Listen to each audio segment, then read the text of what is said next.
Hey, what's up, everybody? BDF 44 coming at you with another video. Alright, so now that hindsight is 2020, can we all agree that 6ix9ine running around taunting people from city to city about 3 years ago was not a good idea? Can we all just unanimously agree that is not the way to move? It ain't the way to move, man. It's just not. I don't care if you're about that life or not about that life. It's just not, that's not the energy you want in this world, man. Clout chasing for short term attention, short, you know what I mean? Just a momentary thing. And it's gonna last a long time. 6ix9ine got jumped today in Florida at a LA Fitness. I don't know if it was staged. I doubt it very seriously based on how bad he looked like he was beaten. I don't think that was staged. You know, I'll be talking about demonstrations. I don't think so. No, I think these are some dudes who caught up with him at LA Fitness, and I guess his bad habits of not having security guards caught up with him. I don't know why in the world he thought that's the state to be walking around in without security. I mean, he knew XXXTentacion personally. He knew him. And they just got those dudes for murder. All three of them. Justice was finally reached for X. It's the same state. You're in the same territory where that happened. And you're going to be walking around without security, knowing that you done hopped around, did all you did, said all you said. Kuda B just got out of jail. That's one of the main people in that situation. He got out of jail yesterday. You getting beat on a day. That just ain't the energy, man. And this is what I was saying about it when I was talking about it a year ago. He left his kid, or his children, I don't know how many kids he got at this point, but he left his family vulnerable to have to be whatever comes with whatever the energy is he put out, they have to deal with, in theory. Anytime somebody does what it is that he does, that's going to be something they have to consider. And it's just like he thought it was funny. Just going around being like that toward everybody in every city, saying who can't touch him, and just acting the way he was, hiding behind the gang and all of that. And now the gang is gone. You done turned on them. Probably ran out of money for security. I don't know how many people are willing to invest in him at this point. I know he had a couple people from overseas who were, keep propping him up and making him look good, but that game is only going to be run so far. They're going to realize that that's a bad investment messing with you now. Even if you got them fooled for 5 minutes, they're going to pull the rug on that money when they realize they ain't getting it back. And so his security money, I'm guessing, ain't where it needs to be able to make sure he has security around him 24/7. And now he got to deal with all of the energy that he put out when he was 22 years old or whatever it was, 21 years old, and acting stupid.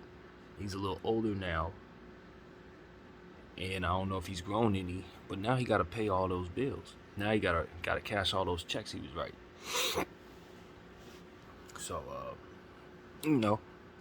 I just know better. As somebody who's older, and at this point, look at people running into walls, and I see him, and I'm just like, I'm glad I survived my 20s, man. I'm glad I didn't find myself in a position to where those decisions could last me forever. And maybe they did to a degree, maybe they have.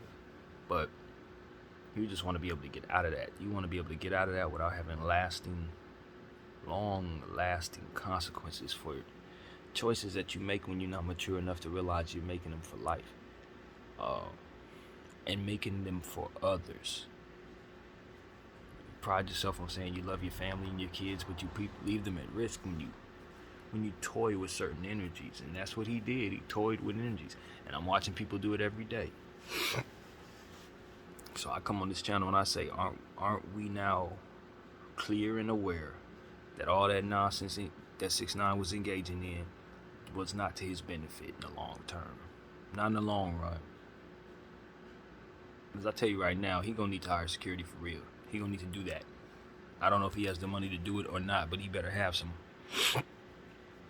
Because there will be more of this. There will be more. This ain't the end of that. It's not. And so that's the thing about it. It's like so many people are so very confident in how they're moving and so very confident in what they're doing, but they don't know that a lot of stuff that they're doing affects time and it affects circumstances that are beyond what it is that they're looking at, beyond what it is that they're even thinking about. And they will deal with that when the consequences hit, and it's just unfortunate to see it. It's unfortunate, but yeah, hopefully that's what we can do here is bring some understanding to the forefront, some correlation between what we do, what we think is cool, and then the walls that people run into when they do that cool thing and realize how uncool it actually was all along, and why choosing wisdom is the best choice for you. Whatever it is you're doing, if you're going to try to be wise about it, I'm pretty sure you'll be happy how it turns out. Because being unwise and shunning wisdom and rolling toward things that do not provide you a substance that can help you in circumstances such as these, where you have to choose either to do something that's going to hurt your situation, that's going to be disguised in some glitterish way that makes you feel like you're really doing something good for yourself when you're really not. Going around testing everybody in the country's gangster, obviously it's not something you want to do when you survey the world as it actually is and realize there are people out there who will challenge you for no other reason than to give themselves purpose in life. They will challenge you just because they will match that hate that you have for yourself with some aggression that they also have for you. So it's like, you don't test the wide world gangster. What the hell are you talking about? You're asking for people who are not looking to do anything but destroy to target you. That's all that is. That's exactly what he's welcoming. And that's a crash out mission that's going to end with you crashing out. That's it. And so what ends up happening is, of course, stuff like this. They do it for a time. They grow out of it. The times change. They're not like that anymore. And then the consequences come. When they're least expected, when they're least ready for it, when they least deserve it. Boom, bow, bow, all that. It's like, but I was doing that back then when I wanted that. Now I've grown older. It doesn't matter. You got to pay it.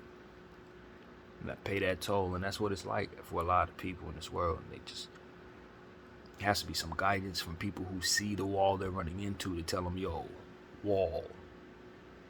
And I just don't see a whole lot of that.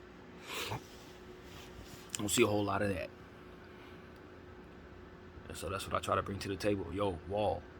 Literally. Wall. Don't do what he did. It don't do you no good. Any form of that is going to have some blowback on you. Look at everybody who engages in that energy to any degree. Blowback on them. Eventually, a little later, maybe much later, if it don't hit them, it hits their sons and their grandsons. And see, that's another thing. I don't have the correlation. I don't know if if there's any math to this. I don't know. But I just got this idea in my mind that there's probably something to this. You get away with something all your life, you a bad guy, you got away with it. Your kids, that's when you started the process of a generational curse, friend. You didn't pay your toll. I don't know. I've seen things in my life that make me think there's something to that. I've prayed against generational curses a lot as I've prayed during this process of my life, where I've gone through what I'm going through here. It's been something I've talked about a lot in regards to the list of people that I pray for and my own family, etc. as well. But I just feel like when people live their whole lives knowing that they were evil, did evil, got away with it, went to bed at night, sleep comfortably, whole lives, all that, those sins fall on those they cared about. Those sins, they had the people they love and the paying their tolls, man. And who knows how that works? Who knows how that actually, where they play into witnessing that process? Who knows? But what I do think is nobody gets away with nothing. Not at all. So I just watch this situation. I'm just like, all right, so can we understand that there are things that we're going to do in life that just are going to hit us later. So let's just try to be as smart as we can about not affecting things negatively as it pertains to putting out energy that you don't want to pay for later on. That's what I'm saying. That is my whole purpose in this video. I don't take no happiness in seeing 6ix9ine getting beat up. That doesn't make me happy. I don't wish for nothing like that to happen to him at all. I think the overall environment where snitching is a thing, I don't think half the people who engage in this culture of snitching and being enthused by snitching and being entertained by the topic of snitching, I don't think a lot of those people really even, I don't think a great majority of them understand what exactly is necessary in regards to that process. It's a confusion that it is presented to the public in regards to itself. It's either you're supposed to cooperate with the authorities by way of the law. It's your duty, right, as a civilian, and you're also not supposed to ever cooperate with the authorities, because if you do so, you abandon the culture. You are a snitch. It's literally the same. You have to look at it as a duality and a hypocrisy that exists without any closure. And my thing is, why are we toying with that? If this is a situation, and my understanding is this is a necessary evil for those guys to stop things from happening that need to stop happening. You know what I mean? That's the bottom line. However it goes, that's what they've deemed necessary. This is how you stop the bad guys. Why are we allowing ourselves to now involve the wide public in that process as it pertains to the court system, when we know the consequences and the blowback of that have been, by way of the data, very, very bad for innocent people in a lot of situations? When you know, absolutely know beyond a shadow of a doubt, that the culture itself provides a certain agreement to violence for those who engage in this behavior, why would the authorities themselves toy with the culture from which that is the case? Do we not see how awful that is for all of us? When people think that snitching can bring them attention, and we know how brutal some of these circumstances can ultimately turn out for snitches. It's the same thing I say about the spin the block campaign that all these record companies are engaging in. Don't we understand that they're toying with forces that actually end in innocent people losing their lives in a lot of cases? And I'm not talking about the people who engage in the wars. I'm talking about the bullets that are straightly hit the people that they, targets when they go on they whatever it is they got to do. Sometimes innocent people end up getting the worst of it. And record companies are engaging and paying these people to promote that culture to the rest of us. So that what exactly? More strays hit more kids? I'm telling y'all, that's how I equate these things. I don't think about none of this other stuff that people are thinking about. I'm just thinking about who gets hurt when people toy with forces they don't understand. If you want to go and jump off a roof, cool, but do not take your child with you. That's my attitude. And this is the equivalent of that. When people go around toying with snitching and toying around with the culture of snitching, and people go crazy to do anything for attention. So they'll just go and do stuff on camera that'll self-incriminate themselves. Something like that can get other people hurt. And so it's like, what's the difference? When you create the environment where people are toying around with the idea of cooperating with the authorities and shunning people for cooperating with the authorities, you're promoting the violence itself that shuns the snitching. So you're in fact stirring the pot itself. See what I'm saying? And we're supposed to just sit here and say, yep, that's normal. This is fine. Everything's fine. None of this is crazy. None of this is warped. None of this is meant to destroy. None of this is bad energy sending us toward a bunch of brick walls that we're all going to smash into. None of this does that, right? None of this does that. But then I see the consequences of 6ix9ine doing something unwise and then proceed to see the wall that he runs into. And I know that I was wise enough to see the process because I'm old enough to know that all of that was going down. And I know a whole world of people old as me knew exactly what that was too. And there's a bunch of people who profited from that who also knew what was going on. And there was a lot of people who put the battery in his back to send him straight toward that wall who knew what was going on.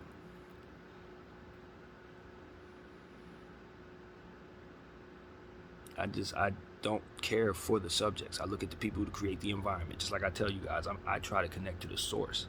I ain't worried about the subordinates. So when it comes to the different things that are going on, same exact duality. I ain't looking at the subjects. I'm looking at who's creating it. It's a lot of people. We're going to get on this no jumper thing for a split second because it's relevant to what we're talking about. It's a lot of people who pointed out the fact that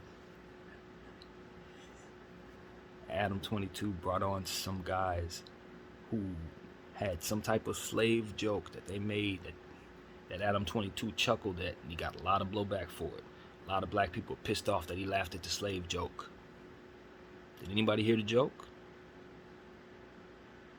That's the question I have for all of us. Yes, it was a slave joke, but did you hear what the joke was? Essentially, one of these guests on there, Caucasian guy, said something along the lines of, you got rid of all your hip-hop guys?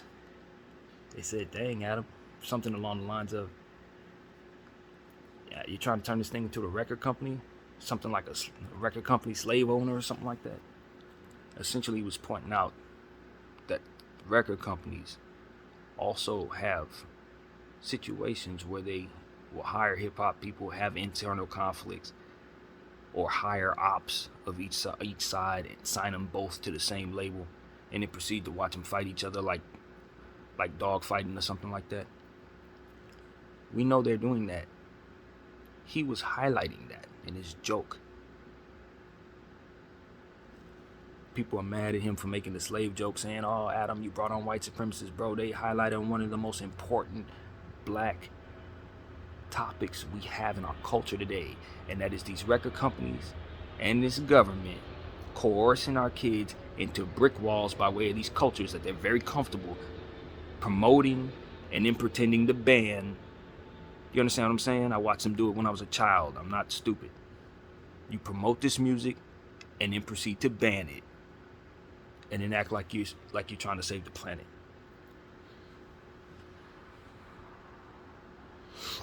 I ain't stupid, man. And I'm not lost, and I think for myself. And I'm teaching others how to do it too. And that's exactly what it is I see there. These people have been acting really funny with us for a long time. And the spin the block campaign ain't the first one. They've been doing this for 40 years, but longer even. Much longer, actually. Goes back to the minstrel days. But this is not new.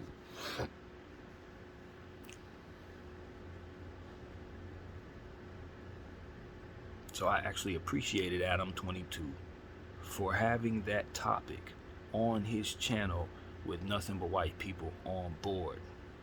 There's nothing but white people on the channel, and he said that it's supposed to offend, but what it really did was wake up. Those of us who were smart enough and key enough to see what it is he was doing there know that he threw us a bone. That is a topic that needs to be talked about on every platform in America and beyond, because it's happening here. People are dying, and there are people who are smart enough and wise enough to know better, profiting from it. Enjoying the fact that these black people are fighting each other no different than dog fighting. No different. It's no different. This is cockfighting. I know what I'm watching. Hunger Games. I know what I'm watching. Was it Blade Runner? I know what I'm watching. Art imitates life. And I'm telling you right now, we have got to undo what makes us lured to this trash. It don't serve us. You don't look strong. You're not walking in the steps of your ancestors or none of that. You are moving in the direction that they want you to move in to keep you at bay. Simply put, to keep your numbers down. To have you chasing numbers while you keep your numbers down. And if you see what I'm talking about, then you understand what I'm saying. Population control, my friends. You killing you aborting you focus on short-term goals, and you can't see the bigger picture of the fruit of engaging in wisdom, so you run into walls. All of that kills you, all of it. Engage in bad food, all of it. All of it is meant to destroy you, keep you temporary. Extract from you the money that we can get from your talent. Extract from you the money that we can get from your bad spending habits and the culture of you exploiting yourself to no avail. This is what we are here to do. Pay into their business, pay into their bigger picture, pay into their 100-year plans. And we dumb as hell. I'm just telling the truth. They have kept us lulled, comfortable in bad cultures that keep our frequency low, wanting chains around our necks, which is metaphor for the chains they had around our necks. We don't see the dualities at all. We just continue to go after these shiny objects that are metaphors for other shiny objects that are supposed to keep your mind away from things that are supposed to matter. You put $150,000 around my neck for what? For what? So that somebody can want to cut my neck off and take the chain off of it? That's the only good it really has. It can make people envious and want to be able to feed a whole village from what it is that you have wrapped around your neck. I mean, it's just like, my friends, luxury is a lie. Those are exploitations to make us reach for the sky that we cannot touch because they have us capped off. That's all it's about. No different than any other demonstration. The few gets loud so that it can seem like it's more, so it can seem like it's obtainable, when really it's far away and not obtainable for a lot of people because it's built that way. No different than I tell my Lakers to stop trying to build with 3 superstars because you're not going to have any good role players. This is the exact same thing. Duality's everywhere. So what I'm telling you is this. I really think that it really boils down to just people believing that there is a better way than what it is that they see in regards to certain things that they engage in, that they know does not lead them to any wisdom at all. If it's folly and it's bad, it equals destruction and unhappiness. And if you can't see the correlation between the things you engage in and that, then you're going to find out the hard way. No different than myself if I engage in that just the same. I am not exempt. And so that's what I wanted to make sure everybody understands, man. Pay closer attention to what the joke is. A slave joke. Got it. What was said? Are you offended? Look deeper. Are you sure? These are the type of things I want us to start thinking about, especially as black people, because we don't always know who our allies are. It's foggy out here. We can't see. We don't know who our friends are. The stuff we're told to love is the stuff that we're told that we're not told will destroy us, but yet will. Good portion of the time. All this stuff. It's misdirection. It's opposites day. Everywhere. So that's what I'm trying to get people to just take a look and see for themselves. We're not taught to think for ourselves. We don't know how to do that. We wait for others to do that for us. And a lot of times those others know we need something that'll help us wake up, and they want to keep it from us. They want to keep us from wanting it or even knowing that it's there. We just got to keep on searching. And let people tell you that you are NPC and none of that weird stuff. It's all meant to make you feel that others are not worth being compassionate over. I think I've said it at least 7 times. But anything that's meant to make you feel like you are the center of the universe and everything revolves around you is not meant for your benefit. It's not. Something came to me today when I was praying, as I always do. Every day something comes to me. This was the new thing. Everything that we know in our atmosphere, in the little atmosphere that we have, revolves around the sun.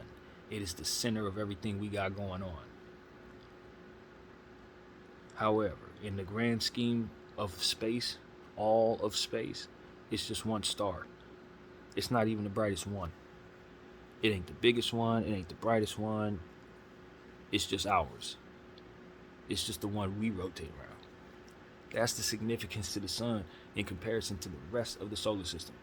It's just one of them stars, man. And yet, everything we got going on revolves around it. That is a metaphor for us to have our own understanding in regards to us being the center of the revolving, whatever revolves around us. You are just one star, friend. Even if you're the sun, even if you've convinced yourself the whole world revolves around you, you better zoom out and look around. There's more to it than what revolves around you. You ain't the center at all, even if you are. That's what came to me today. Even if you are, you ain't. Because there's more to look at than what you see.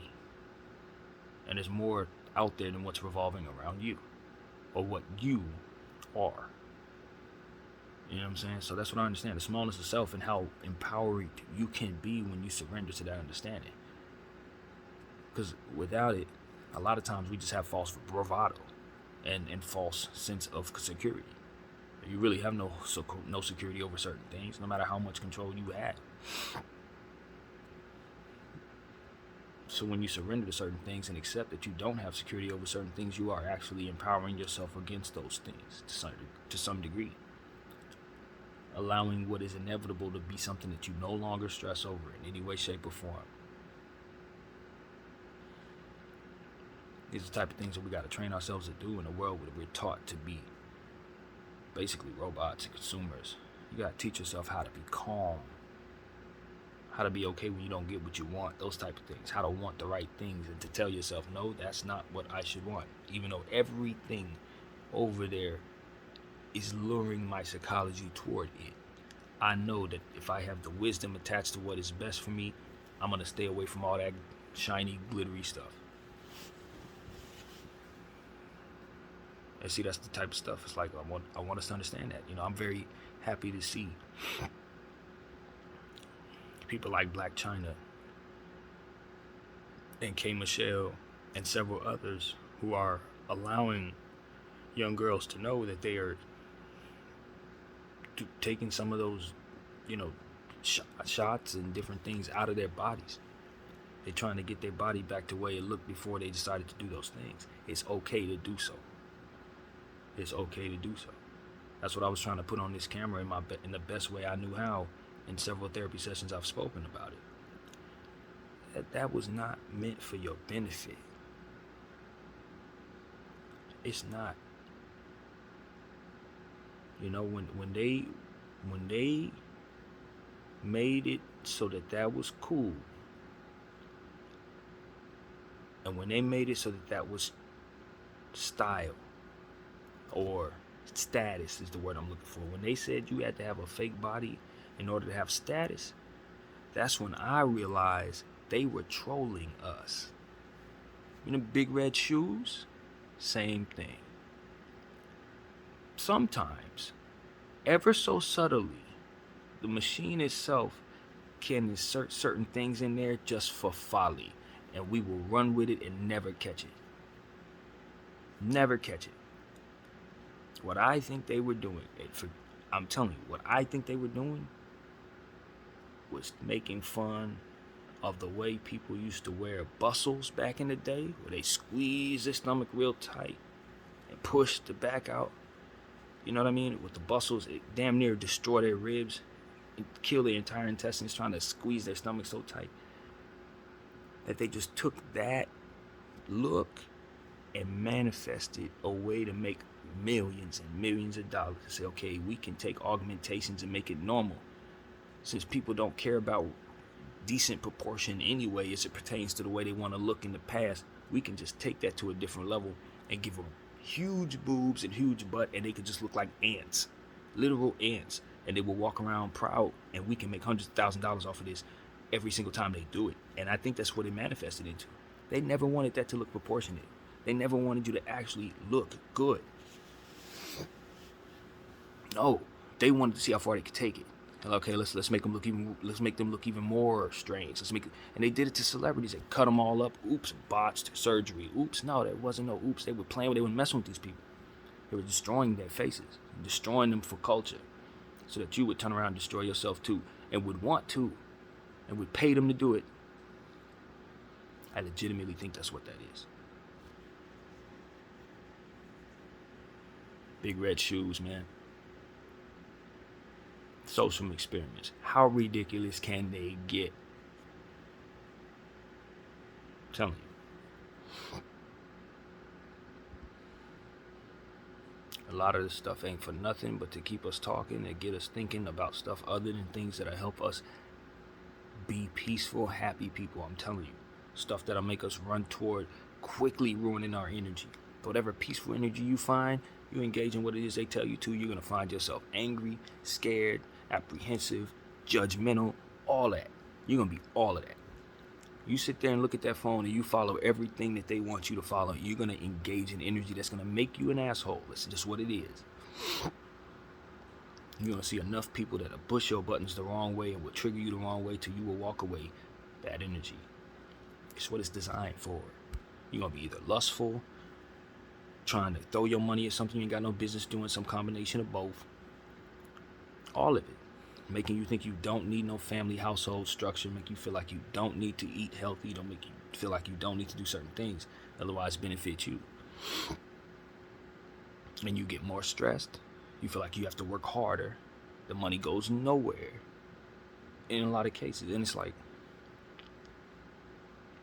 I'm breaking the mold on all of that with my time on this earth. I'm not doing it. I don't know what's going to happen because I'm not doing it correctly, but I'm telling you, I ain't doing it. Some of this stuff is just not going to take place as far as I'm concerned in my participation of it. Because I know it doesn't have any wisdom attached to it. I know it's meant to coerce people away from thinking long term while they work long term on our lives. And I'm not oblivious to that. I'm just not. The Lord has allowed me to see that for some reason. I don't know why, but I see it clearly and I have a voice. So others are going to see what I see, or at least hear me say I see it. That's it. It's not going to be okay to play with people's images or mess with people's value anymore, man. Anymore. You're going to think twice about seeing people behave a certain way because you know it's going to be because they want you to think a certain way. It's all it's ever been about. And we got to be very careful about what we see now. Because these AI, the ability to make fake look real has never been more evident. If you saw the photos of Donald Trump being arrested, you know that they were not real. And you also saw how real they looked. We need to be very careful about what we're looking at these days. Because they're getting better at that. They get a lot better at that. This whole deep fake thing, it's getting to a place where it's getting kind of scary. That's why I'm trying to help people understand that reading energy is most important. Sometimes it's your intuition. That's that prayer voice. It's gonna tell you, yo, that ain't what it looked like. It don't feel right. I don't care how real it looks. That ain't feel right. You gotta trust that voice because a lot of stuff out here is meant for misdirection and they're just getting more deceptive with how they're doing it. But, it is what it is, man. Just like anything else, there will be a reaction to that. So, we'll see how the Most High wants to work in that regard, man. But I just hope that everybody's learning from these really, really silly lessons that people are continuing to teach us every single generation. How many different sets of 20-year-olds have to do dumb stuff before we start getting to a point where we start learning from the mistakes of past 20-year-olds? Like, when do we start teaching our kids to value wisdom so they can learn the lessons of previous generations? All we keep doing is piling up more and more generations to learn from, and we get none the wiser, running into the same walls each and every one of them run into. I have to think that coerced way of looking at self as a nation or as a world is just that. It's coerced. When a person keeps doing the same thing over and over again, getting the worst results, and they're fine with that, something is wrong. And I'm telling you, we're a whole world working that way. A whole world working that way. And I have to think that somebody's nestled in between us and that wisdom, keeping us from seeing it as clearly as I'm telling you right now.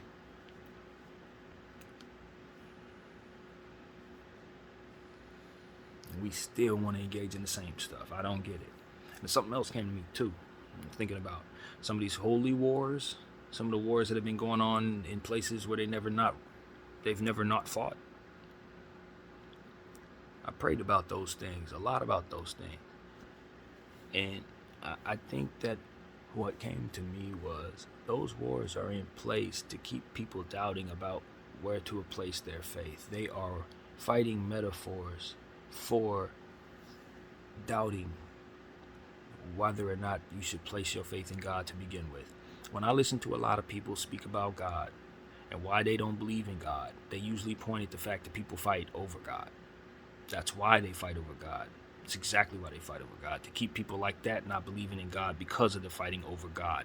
That is exactly what that is. It's why it's never stopped, because they always need to be an example to people that doubt God. It is a natural reaction to the love of the source for the people, no different than any other evil. That is why it's a holy war. They're kind of trying to air war with holy. And by way of their fighting example, they will always have people thinking that finding God is going to lead to them fighting and dying the same way. It's the same reason why you see so many churches embezzle from the people. It's not just to take the money. It's deeper than that. It's to provide the example that you should not believe and you should not be there. I'm telling you, it's deeper than what you think. Spiritual warfare is nothing to play with. And it's always something trying to keep you away from what it is that will ultimately make you happy, which is that voice in your head that you will use to pray that will ultimately become your conscience. If they can keep you not thinking about that, not believing in that, not wondering about that, not even going near that, then you will always find yourself never learning from these mistakes that every generation makes over and over and over and over and over again.